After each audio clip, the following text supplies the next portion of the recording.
वनवास इमोशंस का गदर है। मुझसे सबने कहा गदर 3 शुरू करो, मैंने कहा अभी नहीं, 2-3 साल जाने दो थोड़ा ऑडियंस को।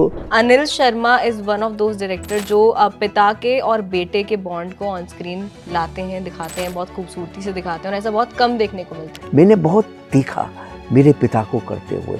मुझे याद है श्रद्धांजलि जब मैं कर रहा था, 21 साल का था मैं। उस ज़माने में तो 40-45 साल से कम डायरेक्टर बनता नहीं था। बाद में मुझे ये पता लगा कि पापा ने कहा कि माँ को बोला इसको पता नहीं लगने देना। तो मैं ये समझता हूँ कि पिता पुत्र के लिए कितना करता है। अब बच्चों के जूतों के छेद अपनी बनियान में सीता है। नाना किस तरह का एक्टर है, आप तो मैं क्या बोलूँ, सारा संसार जानता है कि उत्कर्ष को जब मैं ले रहा था, उत्कर्ष को तो मुझे तो कॉन्फिडेंस था, गदर रिलीज हुई नहीं थी, नाना हिला हुआ था थोड़ा सा। कैसी कहानियाँ? मतलब यही सब कहानियाँ कि बहुत विम्जी हैं, बहुत गुस्सा करते हैं, बहुत ये है, बहुत वो हैं। तो उनका एक एटीट्यूड तो था। जरा से भी मेरे बाल बिखरे हों तो बाल मेरे काटने लगते थे सेट पे। मतलब आज का जो जन जी है वो देखेगा। इन लोगों ने नाना पाटेकर के सिर्फ मीम्स देखे हैं। आपने अपने बनाई थी, ये मेरा एक पर्सनल सवाल है।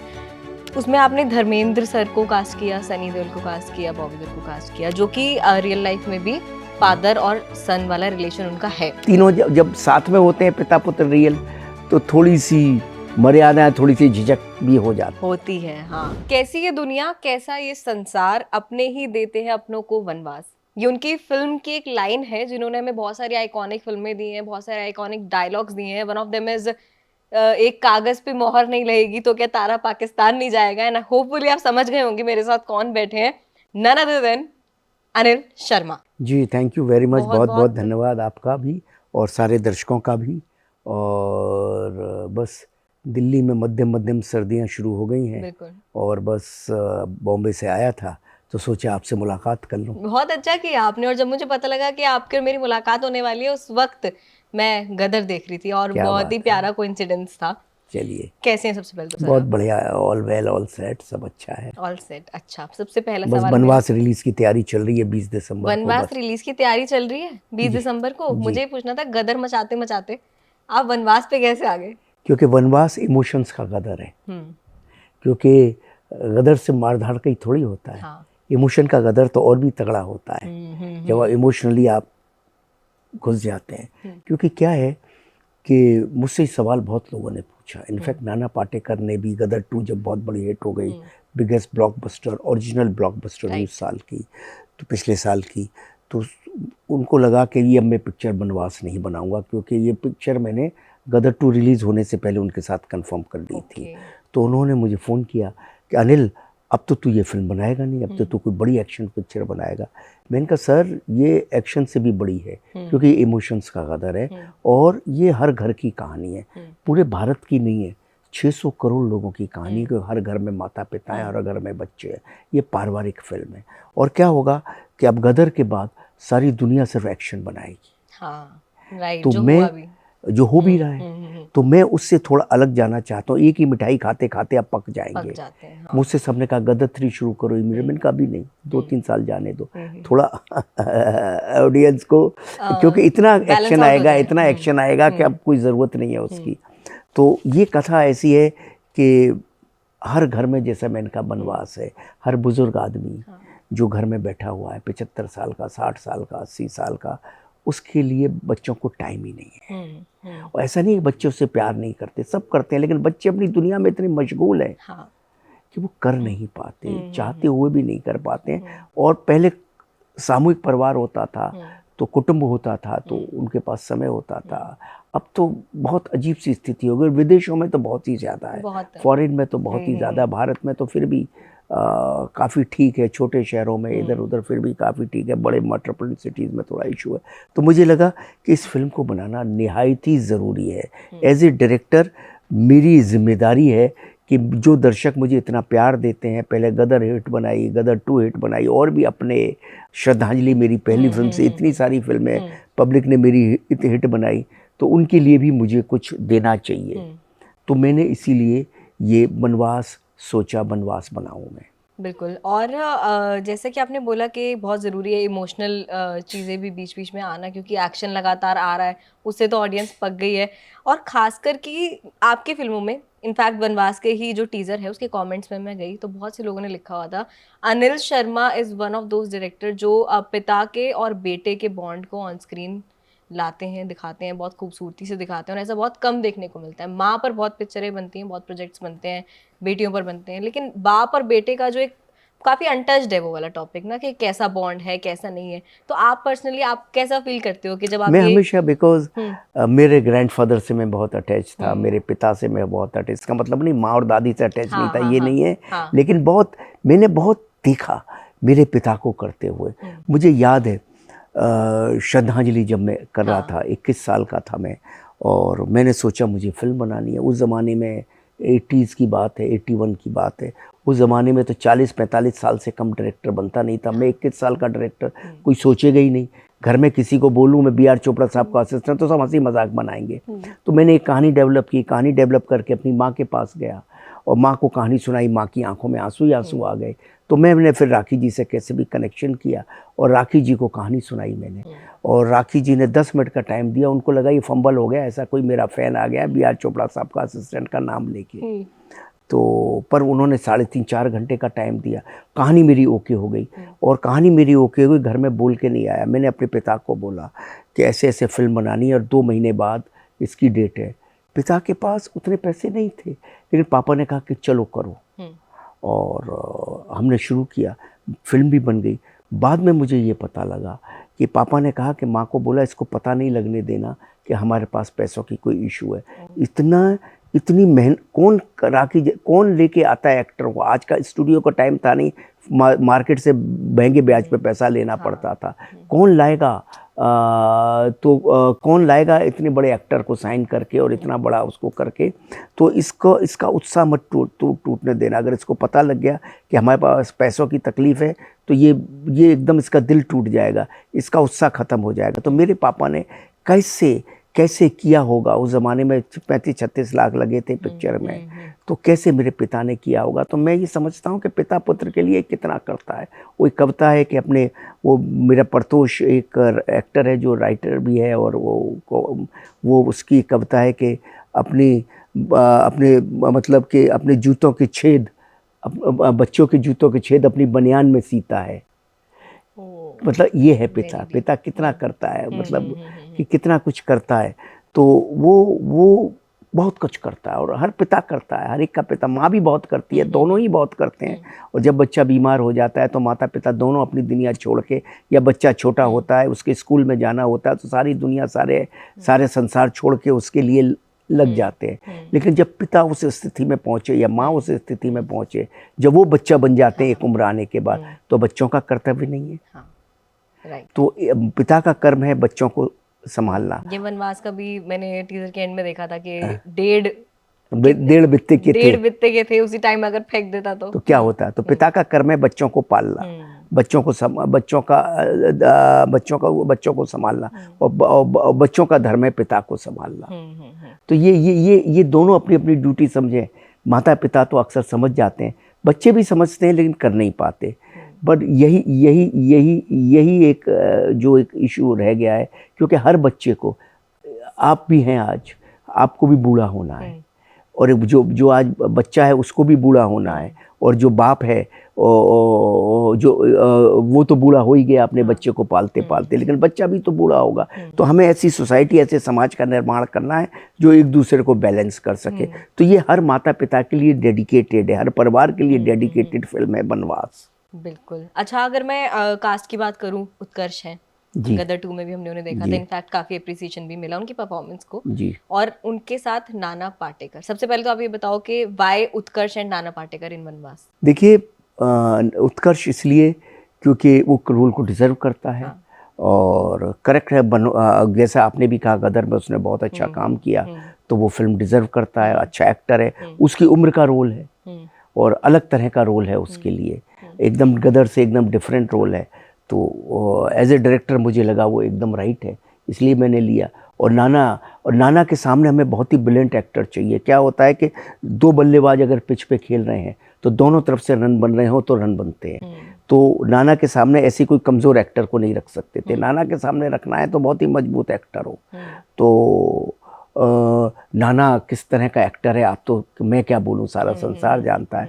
इनफैक्ट उत्कर्ष के सिलेक्शन की एक बात और आपको बताता हूँ कि उत्कर्ष को जब मैं ले रहा था, उत्कर्ष को तो मुझे तो कॉन्फिडेंस था, गदर रिलीज़ हुई नहीं थी, नाना हिला हुआ था थोड़ा सा, नाना सर को लगता था, मुझे कहते नहीं थे, लेकिन बोले यार देखो शर्मा जी अपने बेटे को प्रमोट करने के लिए इस रोल में ले रहे हैं, तो वो कह तो नहीं पाते, मुझे कैसे बोले, लेकिन उनके मन में थी ये बात, तो मैं समझ रहा था।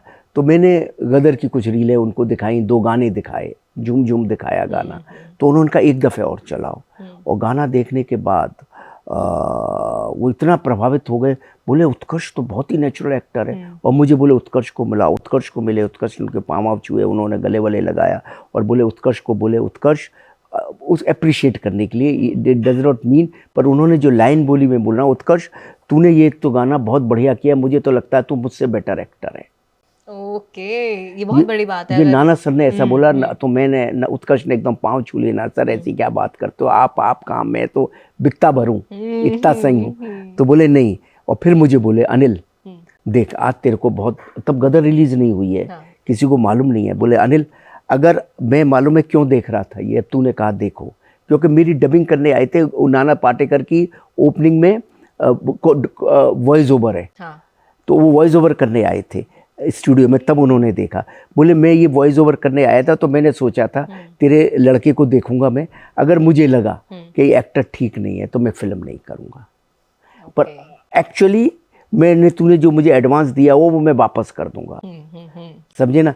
आज लेकिन मैं फिल्म, आज तेरी ये फिल्म कंफर्म है, अब मैं करूंगा, क्योंकि उन्होंने ही मुझे लाइन बोला कि सामने वाला बैट्समैन, नाना पाटेकर साहब की लाइन है, वो भी रन बनाने वाला होना चाहिए, वो एक एक रन बनाएगा तो हम तो जीरो हो जाएंगे, स्कोर बढ़ेगा ही नहीं कभी, तो वो भी हम में चौका लगाऊं तो सामने भी चौका लगाने वाला होना चाहिए, समझे ना। सचिन और गवास्कर खेलेंगे तो बात बनेगी। हाँ बिल्कुल। अच्छा, अगर मैं दोनों की बात करूं, उत्कर्ष हो गया या फिर नाना पाटेकर हो गए, सबसे पहले नाना पाटेकर के बारे में पूछती हूँ, क्योंकि आपका this is the first project with Nana Patekar. How was the whole experience, how was he on set, off screen, on screen, कैसा था? मैं नाना पाटेकर के साथ बहुत सालों से काम करना चाहता था।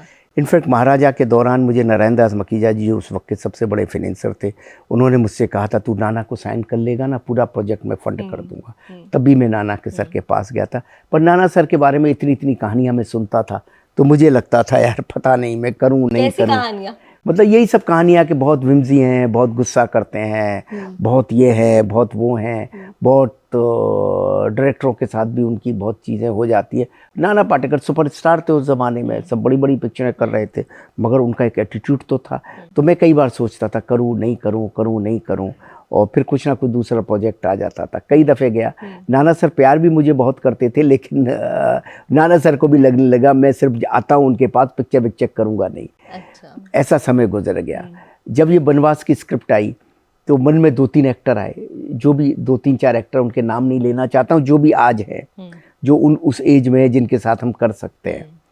तो फिर अचानक नाना सर का नाम आया, तो मुझे लगा ये नाना सर एकदम फ्रेश रहेंगे इसके लिए, बाकी सब तो कर रहे हैं, ये तो खुद ही बनवास में है नाना सर, तो कई सालों से काम ही नहीं कर रहे, और काम भी करते हैं तो बहुत सोच समझ के करते हैं, सेलेक्टेड करते हैं।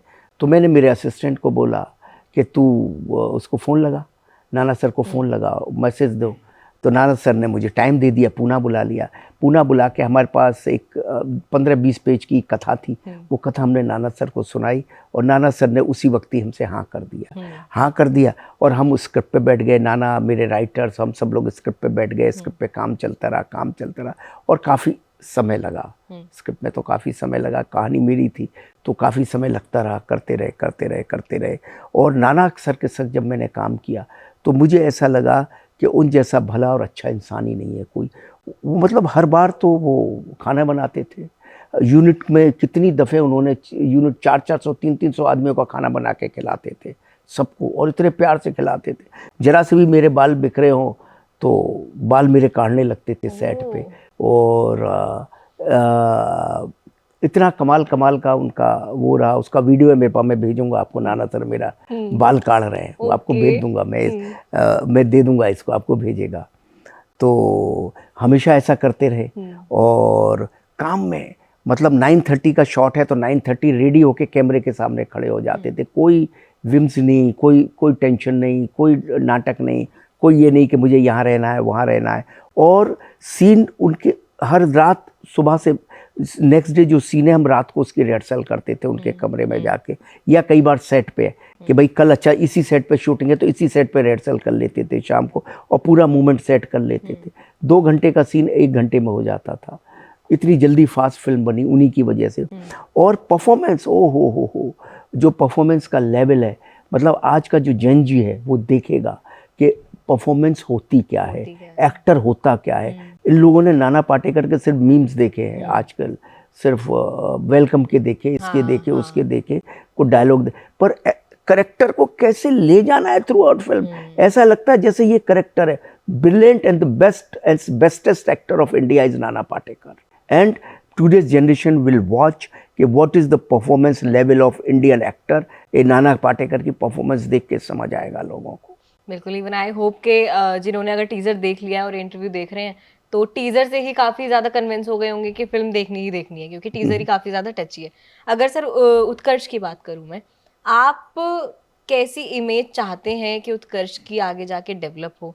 Action hero, romantic, soft boy, किस तरीके की? मैं तो सब चाहता हूँ लोग कहें बहुत अच्छा एक्टर है, वो तो है ही खैर, लेकिन हर एक एक्टर की एक इमेज होती है। वो सब तरह के रोल कर सकता है। जीनियस उसने की थी, उसमें एकदम 20-21 साल का था तब उसने एकदम सॉफ्ट बॉय भी किया और रॉ एजेंट भी किया, वो दोनों सेट थे। बचपन में गदर किया तो बच्चा ही था, अब गदर 2 में देखो उसका एक अलग ही था, इसमें एक अलग ही एक रोल है जो आपको पर्दे पे दिखेगा, थोड़ा बहुत आपको टीजर में समझ भी आया होगा। और जो उसका गाना आया है अभी यादों के झरोकों से, उसमें भी उसका थोड़ा सा करेक्टर दिखा होगा, अलग टाइप का करेक्टर है।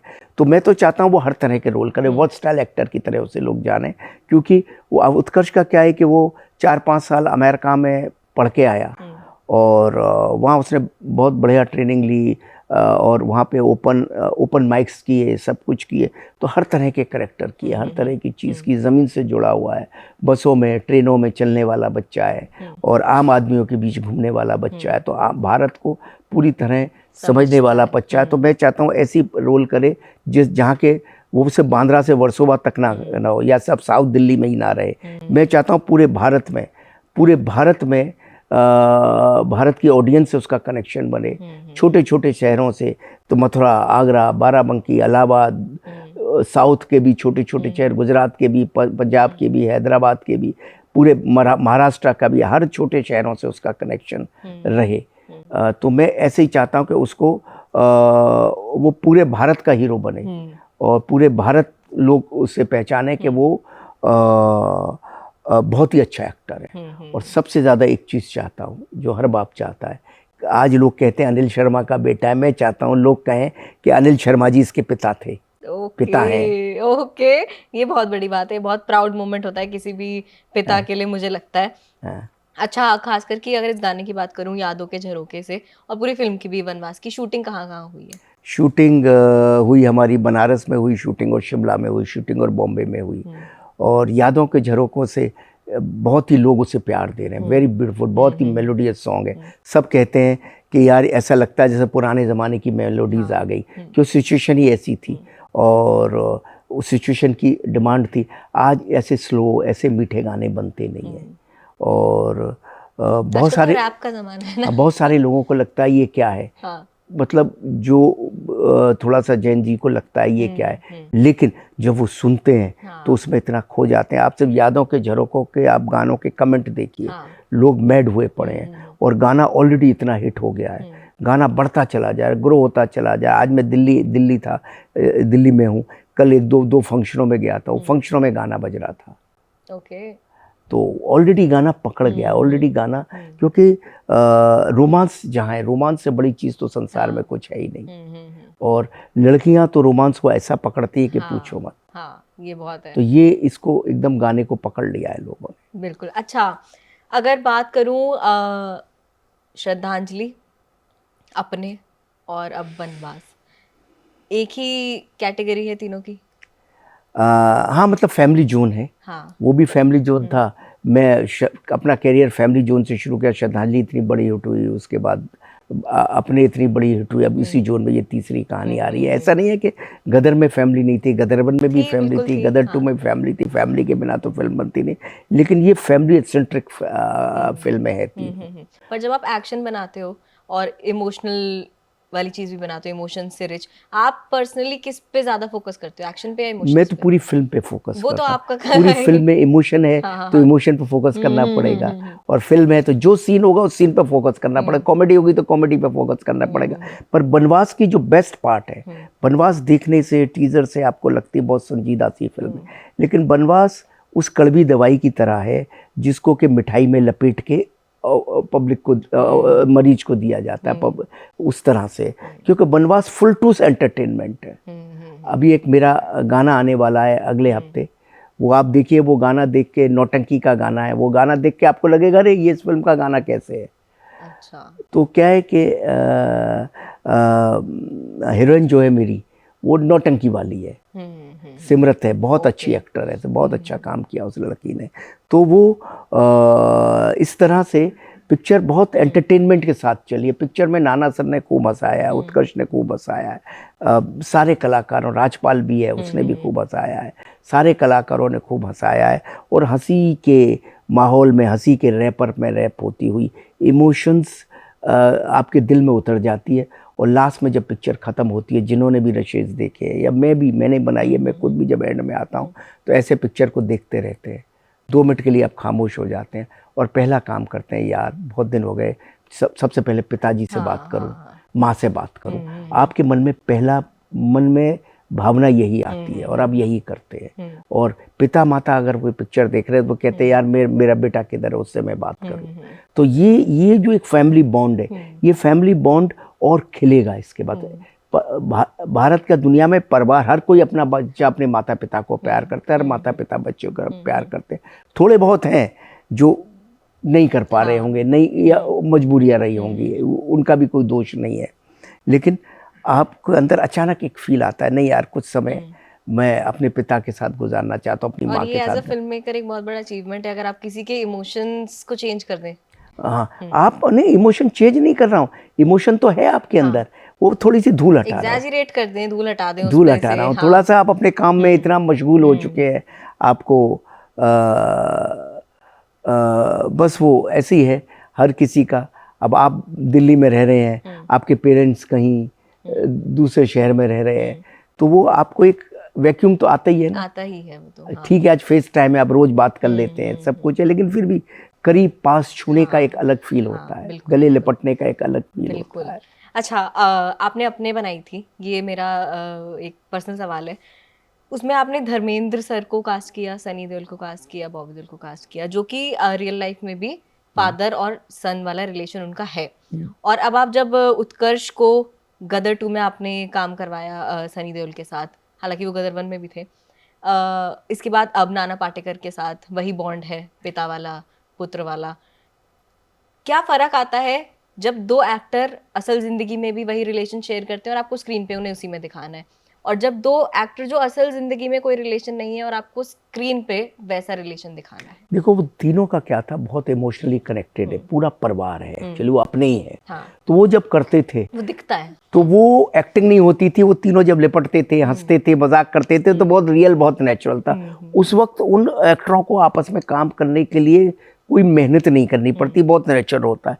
जब पिता पुत्र नहीं होते हैं तो दोनों को वर्क करना पड़ता है, उस इमोशन को क्रिएट करने के लिए घुसना पड़ता है, थोड़ी सी एफर्ट ज़्यादा लगते हैं, लेकिन वो तीनों हैं तो एफर्ट नहीं होंगे, एफर्ट लेस होगा। और इन दोनों को जब पिता पुत्र नहीं होते हैं तो एफर्टलेस, स्क्रीन पे तो एफर्टलेस ही दिखेगा, लेकिन उस एफर्टलेस को दिखाने के लिए एफर्ट तो उसमें है, होता है एक्स्ट्रा। अच्छा, और तीनों जब साथ में होते हैं पिता पुत्र रियल, तो थोड़ी सी मर्यादाएं, थोड़ी सी झिझक भी हो जाती है। हाँ। होती है। अब जैसे मैं और उत्कर्ष करते हैं तो ठीक है, बहुत सारी चीज़ें, मैं तो सेट पे एज ए डायरेक्टर काम करता हूँ, लेकिन फिर भी वो शायद बाहर किसी डायरेक्टर के साथ काम करे तो शायद ज़्यादा खुलेगा, ज़्यादा मस्तियाँ करेगा। मेरे संग थोड़ा सा करता है मस्तियाँ बहुत, लेकिन बहुत सारी मस्तियाँ नहीं कर पाएगा, थोड़ा सा तो होता ही है। तो पिता पुत्र जब साथ में रहते हैं तो हल्की हल्की एक, खासकर हमारी इंडियन फैमिली वैल्यूज़ की तरह से कहीं एक थोड़ी सी मर्यादाएं बीच में आ जाती हैं, लेकिन जब परफॉर्म कर रहे होते हैं सीन तो बहुत खुल जाते हैं। बिल्कुल। अच्छा, वनवास आ रही है 20 दिसंबर को एंड आई होप कि सब लोग देखेंगे। जाते जाते एक सवाल और है कि पार्ट 2 आपने गदर का बनाया था, 3 भी आएगा ही आएगा, इतना जी। तो हम भरोसा रखते हैं आप पे। तहलका, हुकूमत, इनके अगले पार्ट्स आ सकते हैं कभी? हाँ, बहुत लोग मुझे बोल रहे हैं अभी तहलका, स्पेशली तहलका और हुकूमत दोनों का ही हाँ, सब हाँ, बोलते हैं। देखिए आपने भी आज सवाल कर लिया, अब मुझे सोचना पड़ेगा। आपने भी सवाल किया तो सोचना पड़ेगा। अच्छा, बिल्कुल आप सोचिएगा। खैर 20 दिसंबर को वनवास आ रही है। नाना पाटेकर को एज सर सेड आप बहुत ही अच्छी तरीके से जान पाएंगे, खास करके जो आजकल की जनरेशन है बहुत अच्छे से जान पाएगी किस तरीके के एक्टर वो हैं। उत्कर्ष हैं, उत्कर्ष का काम हमने पहले भी देखा है, इस बार और देखने को मिलेगा एंड आई होप सबको and Simrat, she is Simrat very is also there. तो एंड तो मैं बस यही कह रहा हूँ दर्शकों से कि भाई 20 दिसंबर बस अपनों को पहचानिए। क्रिसमस का वीक है, भरपूर परिवार के साथ इस पिक्चर को देखने आए। बहुत अच्छा लगेगा, आपका मन भर जाएगा और खूब हंसेंगे और खूब आनंद करेंगे इस पिक्चर में। नमस्कार, हैप्पी क्रिसमस आने वाली है, उसके लिए अभी से बधाई। Okay, thank you for talking to us sir. Okay, thank you.